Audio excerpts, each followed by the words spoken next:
ಇದು ಬೆಣ್ಣೆಹಣ್ಣಿನ ಗಿಡ. ನಾವು ಬೆಣ್ಣೆಹಣ್ಣಿನ ಬೀಜನ ನೆಟ್ಟು ಬೆಳೆದಂಥ ಒಂದು ಗಿಡ ಇದು. ನಾವು ಬೇಕಿದ್ರೆ ಇದೇ ತಳಿನ ಉಳಿಸ್ಕೋಬೋದು. ಇಲ್ಲ ಅಂತಂದರೆ ಮುಂದೆ ನಾವು ಇದ್ರ ಮೇಲೆ ಬೇರೆ ನಮಗೆ ಬೇಕಾಗಿರೋಂಥ ಬೆಣ್ಣೆಹಣ್ಣಿನ ತಳಿಯನ್ನು ಇದ್ರ ಮೇಲೆ ನಾವು ಕಸಿ ಮಾಡ್ಕೋಬೋದು. ಆ ಉದ್ದೇಶಕ್ಕೆ ನೋಡೋಣ ಇದು ಯಾವ ಥರ ಬರುತ್ತೋ ಅದ್ರ ಮೇಲೆ ನಾವು ಕಸಿ ಮಾಡುವಂಥ ಪ್ರಯತ್ನ ಮಾಡ್ತೀವಿ.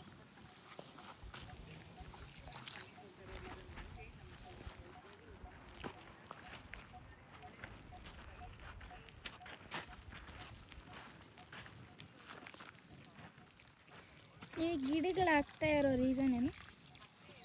ನಾವು ಗಿಡ ಹಾಕ್ತಾ ಇರೋ ಒಂದು ಉದ್ದೇಶ ಏನಂತಂದರೆ, ನಮ್ಮ ತೋಟದಲ್ಲಿ ಅಂದರೆ ಇಲ್ಲಿ ನಮ್ಮ ತೋಟ ಏನಿದೆ ಅಲ್ಲಿ ನಿಮ್ಗೆ ಕಾಣಿಸ್ತಿದೆಯಲ್ವಾ, ಅಲ್ಲಿ ನಮ್ಮೂರಿಗೆ ಮೊದಲ ಬಾರಿಗೆ ಬೋರ್ ಹಾಕಿರೋಂಥ ಒಂದು ಇತಿಹಾಸ ಇದೆ ನಮ್ಮ ತಂದೆಯವರು. ಆಮೇಲೆ ಇವರು ಕೃಷಿ ಮಾಡ್ತಿರ್ಬೇಕಾದ್ರೆ ಈ ತೋಟದಲ್ಲಿ ತುಂಬ ಜನ ಕೆಲಸ ಮಾಡಿದ್ದಾರೆ.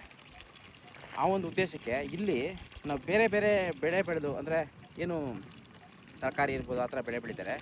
ಅಂಥ ಬೆಳೆ ಬದಲು ಈ ಥರ ನಾವು ಮರಗಳನ್ನ ಹಾಕ್ಕೊಂಡ್ರೆ ಒಂದು ನೋಡೋಕ್ಕೆ ಒಂದು ದೃಶ್ಯ ಚೆನ್ನಾಗಿರ್ತದೆ, ಮತ್ತು ಲಾಂಗ್ ಟರ್ಮಲ್ಲಿ ಅಂದರೆ ದೀರ್ಘಕಾಲದಲ್ಲಿ ನಮಗೆ ಒಂದು ಆದಾಯ ಬರುತ್ತೆ.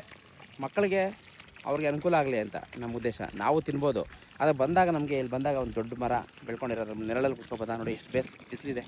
ಈ ಬಿಸಿಲಲ್ಲಿ ನಮಗೆ ನೆರಳಬೇಕು ಅಂತ ಅನಿಸ್ತದೆ. ನಾನು ಕ್ಯಾಪ್ ಹಾಕ್ಕೊಂಡಿದ್ದೀನಿ. ಆದರೆ ಈ ಮರ ನೆರಳಲ್ಲಿ ಕುತ್ಕೊಂಡಾಗ ಅದೇ ದೊಡ್ಡ ಕ್ಯಾಪ್ ಆಗುತ್ತೆ, ಒಂದು ಛತ್ರಿ ಥರ, ಕೊಡೆ ಥರ ನೆರಳು ಕೊಡುವಂಥ ಒಂದು ಜಾಗ ಆಗುತ್ತೆ. ಅದಕ್ಕೆ ನಾವು ಈ ಒಂದು ಉದ್ದೇಶಕ್ಕೆ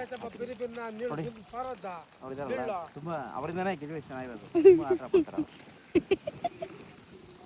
ಚೆನ್ನಾಗಿಲ್ಲ ಅಂತ ಇದೆಯಾ?